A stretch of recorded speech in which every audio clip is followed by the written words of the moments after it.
Olá, amigos, estamos de volta para mais um programa Despertar, produzido aqui pelo Centro Espírita Amor e Caridade de Bauru e veiculado pela TV Prevê e TV Brasil. Ela já esteve conosco aqui uma vez e retorna ao nosso programa a doutora Débora Maciel Cavalcante Rosa. Ela é diretora executiva do Hospital Estadual de Bauru. Seja bem-vinda, doutora. É um prazer estar aqui novamente com você, Sidney. Doutora, nós queremos, no primeiro bloco, falar um pouco sobre a sua atividade. Você nasceu no Espírito Santo? Sim, sou capixaba, nasci em Vitória, estudei lá, fiz medicina lá, minha formação, e acabei vindo para o interior de São Paulo para fazer especialização, porque eu sou pneumologista, então vim para Botucatu. Acabei ficando em Botucatu, fiz a especialização em pneumologia, depois comecei a pós-graduação e arranjei o meu primeiro emprego, que foi no Hospital Estadual Bauru. Então eu tenho muito carinho por lá, porque eu comecei toda a minha atuação, a minha carreira de médica, assim, contratada, né, como médica pneumologista no Hospital Estadual de Bauru. E lá conheceu aquele que seria seu futuro marido? Não, imagina, essa história começou antes ainda. Ah, é? Porque ele morava em Vitória. O meu marido, ele nasceu em Minas Gerais, mas ele foi criado praticamente em Vitória e desde aquela época a gente já imaginava que ia ter que sair de Vitória, porque eu queria me especializar em pneumologia, que lá não tinha essa especialidade, e ele queria ser veterinário de grandes animais. Então a gente encontrou em Botucatu a possibilidade de a gente ter os dois a formação. Então já se conheciam? Já tinha um tempo já de história até a gente chegar aí para Botucatu. Tinha quase 10 anos que a gente estava junto quando fomos para Botucatu. Tem 2 filhos? 3. 3. Um de 19, o Lucas, o Rafael vai fazer 17 agora e a Giovana que vai fazer 12 também. E estão pressionando muito os filhos para serem médicos ou não? De forma alguma. O que mais a gente fala é que eles têm que fazer o que eles se sentem bem para serem felizes. Sim. Eu entendo que a gente fala, o que é sucesso? Sucesso é você ser feliz com o que você faz, se sentindo realizado, não só profissionalmente, mas pessoalmente. Então eu faço muita questão de dizer para eles realmente pensarem em todas as possibilidades de atuação e naquilo que eles vão se sentir úteis e felizes. Mas o mais velho quer fazer medicina já, então, né? Mas já foi a escolha dele. Mas normalmente um deles sempre procura seguir os passos do pai ou da mãe, né? No meu caso, por exemplo, na minha casa, né, meus pais, a minha mãe era dentista e meu pai engenheiro mecânico. Olha. E eu fui a primeira médica ali dos filhos, né? Depois a minha irmã se tornou dentista, meu outro irmão acabou fazendo medicina e o último fez veterinário. Acho que ele seguiu os passos do meu marido, que na época era namorado, né? Quando conheceu ainda pequenininho. Mas seguimos caminhos um pouco diferentes. Assim. A senhora tem irmãos? Esses 3 irmãos, né? 3 irmãos, né? Isso, 3 irmãos. Que também fizeram cursos superiores, né? Todos eles. Mas a senhora veio para cá para especializar-se em pneumologia. Mas a sua função hoje no hospital é mais executiva, mais administrativa? Sim, foi até um marco assim na minha vida, na época que eu fui chamada pela primeira vez para executar uma atividade administrativa. Eu fui muito relutante, porque eu sempre amei atender pacientes. Então, quando falou de ficar numa área administrativa, reuniões, papéis, não ficar próximo ao paciente, eu tive muita dificuldade em aceitar isso. Mas, ao mesmo tempo, eu falo que Deus é perfeito, né? Faz a gente refletir. Hoje, eu entendo, e naquela época eu pensei assim também, que a quantidade de pessoas que eu estaria beneficiando fazendo algo administrativo seria muito maior do que a quantidade de pessoas que eu conseguia atender no dia a dia. Então, no dia a dia, eu impacto a vida de, vamos dizer, que eu atenda de manhã e tarde, eu atenda 20 pacientes. Mas eu, enquanto diretor executivo, eu impacto na vida de 1 milhão de pessoas. Eu ia falar sobre isso. Aliás, quando eu a convidei, um dos argumentos que eu iria apresentar é exatamente esse. Porque no seu cargo, a senhora tem feito muito bem para as pessoas. Eu ouço assim depoimentos, rumores, pessoas agradecendo a sua atuação humana no hospital. Eu acho que essa é uma visão que a gente traz muito assim dos nossos valores. né? Eu, desde a minha formação, a minha criação em relação aos meus pais, sempre vieram de família humilde, que foram muito batalhadores e honestos para conseguir tudo que eles têm hoje. E isso eu acho que é o que eu tenho maior riqueza na minha vida, é o que eu trago dessa formação. E eu penso que, como eu entrei no hospital, como foi meu primeiro emprego, como eu disse, como médica assistencial ali, eu fui vendo todas as dificuldades do dia a dia de você ser o operacional, tudo que a gente podia fazer para mais, às vezes a gente não conseguia, e a organização do serviço, quanto que a gente podia otimizar o nosso trabalho operacional. Então hoje eu tento trazer essa visão que eu tenho de que a gente pode fazer feliz o nosso trabalho e fazendo melhor por aquele que está ali precisando. Então ele nos procura para melhorar a saúde, e não é só a saúde física, mas a saúde em todos os aspectos, inclusive mental, espiritual, emocional, como queira colocar essas divisões, né? Mas eu entendo que esse é o nosso papel ali no hospital, não é só uma reabilitação física do paciente. No próximo bloco nós vamos conversar um pouquinho sobre as atividades propriamente ditas suas lá no hospital, e depois de 12 ou 13 anos de criação do hospital, é isso?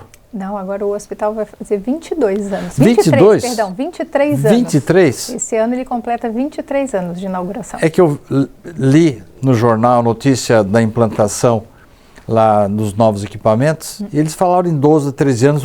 Isso, é que foi de quando começou o projeto da radioterapia, são 11 anos até a elaboração, quase 12 anos realmente para ser inaugurado. Mas o hospital já vai fazer, agora em novembro deste ano, 23 anos de existência. Muito bem. No próximo bloco, nós vamos pedir à doutora Débora que fale um pouco mais, detalhe mais a vinda desses equipamentos de radioterapia, que é uma conquista para Bauru. Não saia daí. No instantinho estaremos de volta.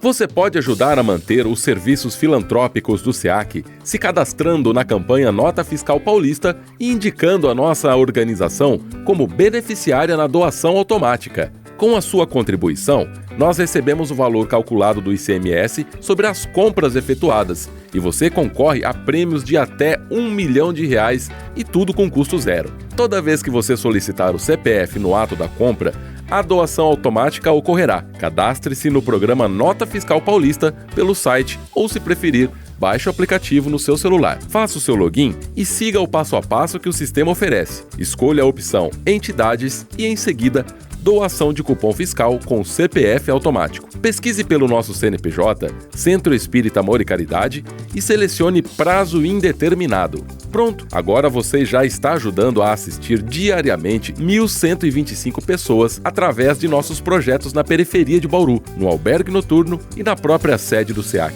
Caso tenha alguma dúvida, entre em contato com a nossa equipe. O Centro Espírita Amor e Caridade de Bauru agradece.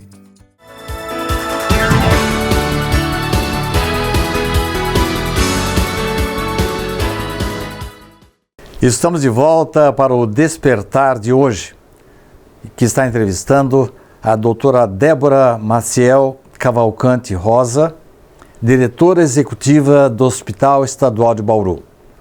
Doutora Débora, eu li uma reportagem há poucos dias que representou uma conquista para a senhora, para o hospital, para Bauru, trazendo equipamentos de radioterapia para o hospital que a senhora dirige. Para mim isso marcou muito, porque 40 anos atrás eu precisei cuidar de uma pessoa da minha família e nós não tínhamos equipamento aqui em Bauru na época.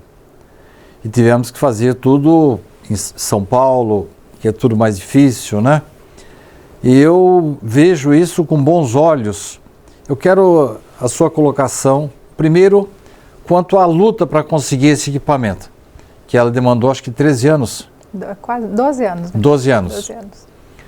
E o que ela representa em termos de ajuda para as pessoas de Bauru e imagino para toda a região, né?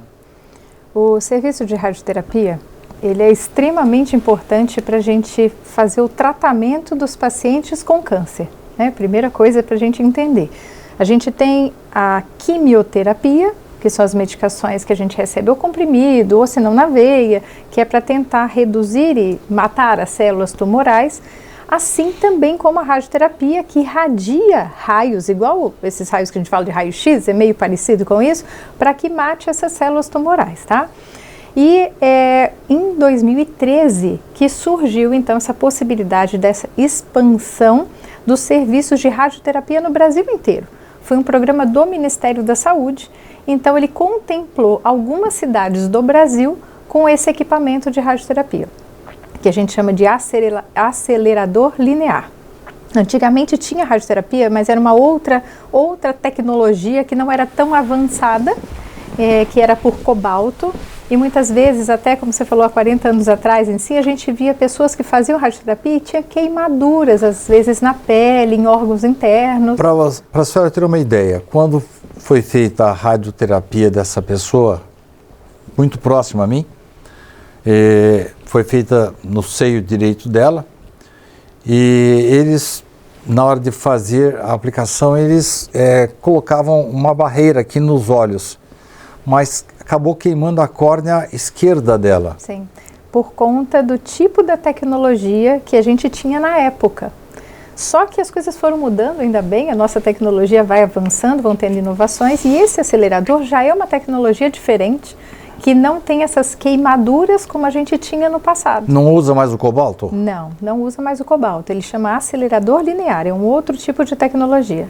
E a gente conseguiu, então, o município de Bauru foi contemplado, né, e o hospital estadual em si, dentro do terreno do Estado, o Estado cedeu o terreno para que o Ministério construísse, então, o local para receber esse equipamento. É muito grande o local necessário para essas máquinas? Ele não é tanto o tamanho, tem que ser uma sala bem ampla, tem toda a metragem, tem toda uma normativa em si para construção, mas o mais importante é o tipo de construção, porque você tem que ter paredes extremamente grossas que não passem a radiação para outras pessoas. Eu imaginei isso. Senão você acaba tendo problemas com quem está ali no entorno. Então a gente constrói o que eles chamam de casa-mata. Sim. Então você tem que ter a construção da casa-mata, é extremamente específico, difícil. Então depois da construção da casa-mata é que o aparelho pode ser montado ali dentro. Então tivemos alguns percalços, né, nesses 12 anos, né, de evolução, desde o início do projeto até agora. Tivemos problema com quem estava construindo, que abandonou a obra, teve que fazer outra licitação, teve problema judicial. Não foi diretamente conosco, porque isso era tudo linkado ao Ministério. Mas graças a Deus, apesar desses percalços todos, a gente conseguiu então agora, nesse final de mês de maio, né, e a gente começou o primeiro paciente tratado agora no mês de junho, no nosso acelerador linear.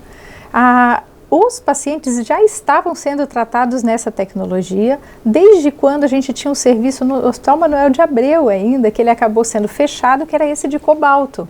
E os pacientes passaram a ser tratados no serviço particular da cidade, só que por um convênio com o SUS.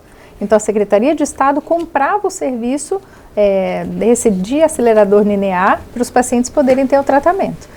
Agora não vai precisar mais o Estado comprar o serviço, que a gente vai ter ele próprio. E vai abranger uma grande parte do Estado ou não? Ou só Bauru? Então, como a gente tem o hospital lá em Jaú, Amaral Carvalho, e em Botucatu, como 2 centros grandes também de referência em oncologia, eles já dividem conosco todo o nosso território que a gente chama de DRS, que são 68 municípios, DRS 6, e eles atendem diversos municípios. Para nós, pelo número de pacientes, está previsto a gente atender inicialmente os munícipes de Bauru. Sei. Então, o Hospital Estadual hoje ele está como referência para atendimento oncológico dos munícipes de Bauru. É claro que se a gente tiver capacidade de ampliação, a gente vai estendendo a todos os municípios da região. Em 1976, eu fui visitar o Divaldo Franco com o Richard Simonetti, e no meu voo de volta, eu compartilhei com um médico, um negro do Rio de Janeiro, aliás, um homem de uma inteligência extraordinária, um homem bonito, médico oncologista, e viemos conversando na viagem. Ele falou uma coisa que me deixou muito triste. Na época ele disse assim, Sidney, vou confessar uma coisa para você. Quando o câncer chega, não tem mais jeito. Como é que está isso hoje? Hoje já mudou muito, ainda bem.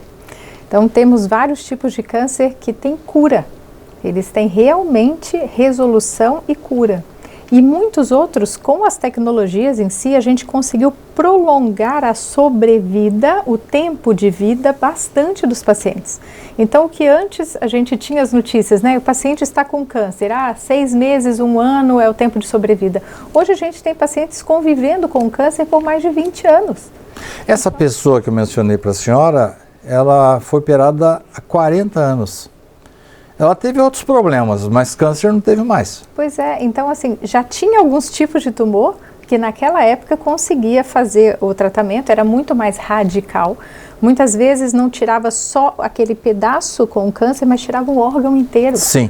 Então, hoje em dia a gente já consegue preservar mais muitos órgãos que só tem uma parte afetada pelo câncer, mas hoje em dia até cirurgias para metástase são feitas. Olha, coisa nova. Coisa nova. A mulher, o órgão mais vulnerável é o seio ainda? Sim, ainda é o que tem a maior incidência de câncer é o de mama. E do homem é a próstata? Ainda é a próstata.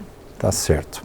Então, eu imagino a importância dessa montagem para as pessoas, quanta vida, quanta qualidade de vida a senhora vai proporcionar e na área administrativa. Sim, e o que eu vejo ali do potencial do hospital, a gente pode fazer muito mais, né? Então, a gente vê grandes demandas da população, a gente precisa desse alinhamento político, também técnico, junto aos órgãos que são chefiadores, né, de todos os serviços, como secretarias de Estado, secretarias municipais também, de saúde, de atenção social, todas essas precisam conversar para ver o que mais a gente pode oferecer.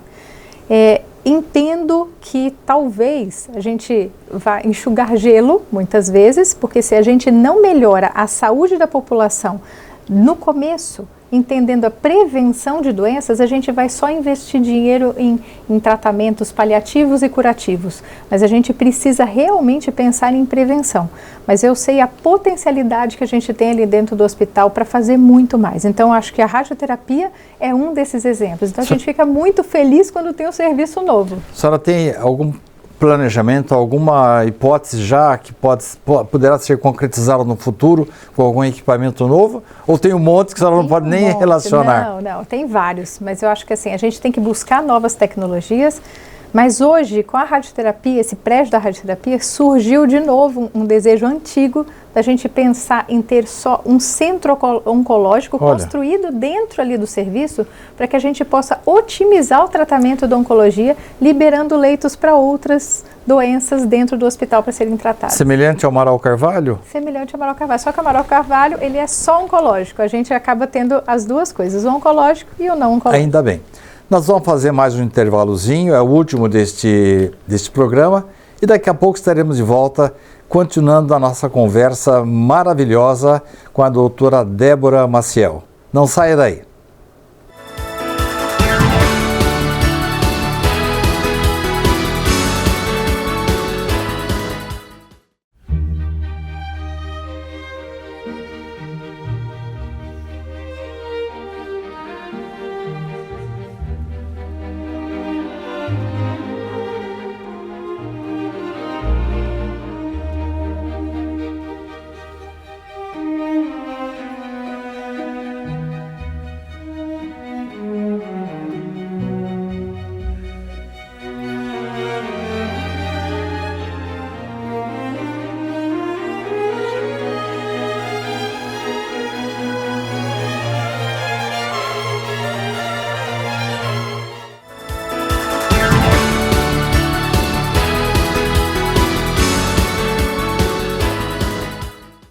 Estamos de volta para o último bloco do programa Despertar de hoje, que está contando com a presença agradável da doutora Débora Maciel Cavalcante Rosa.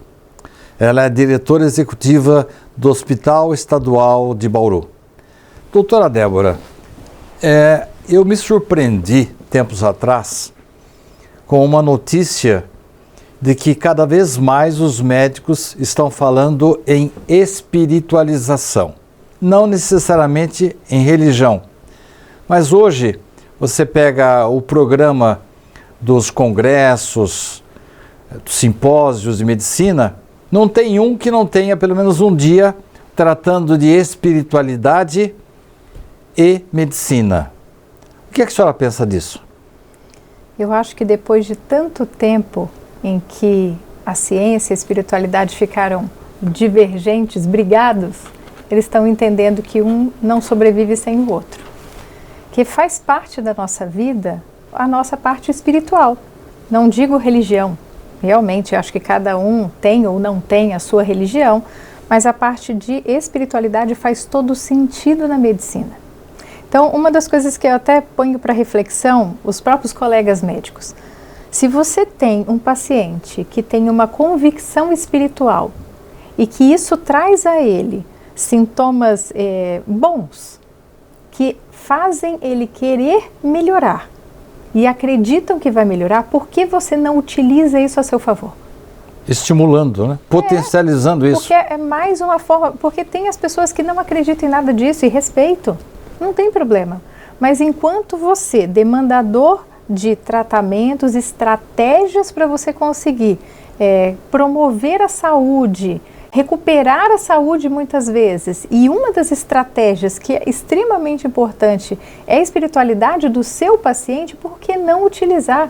Vai fazer mal se você pedir para que ele se dedique a fazer uma oração, a reflexão, a pensar nas coisas que ele gostaria de ter feito, as pessoas que ele convive em volta dele, que às vezes ele alimenta um sentimento ruim, ou tem mágoa, ou tem alguma tristeza. Quando você fala, vamos tentar resolver isso, pense na parte espiritual, você está criando um movimento bom naquela pessoa.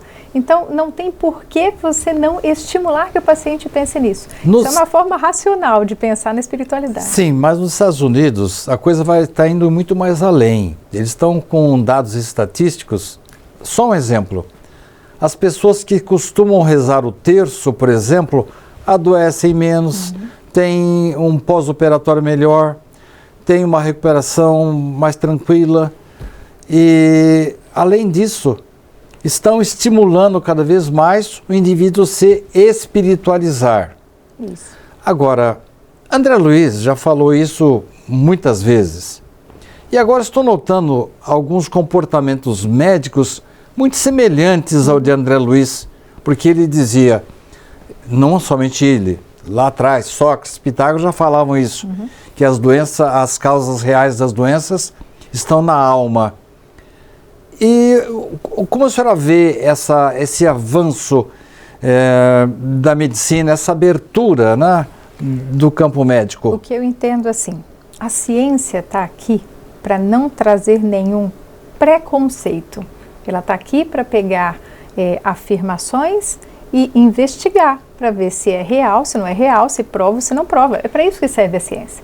Então, acho que agora sim a gente está conseguindo tirar esse preconceito da ciência em relação à religiosidade e espiritualidade.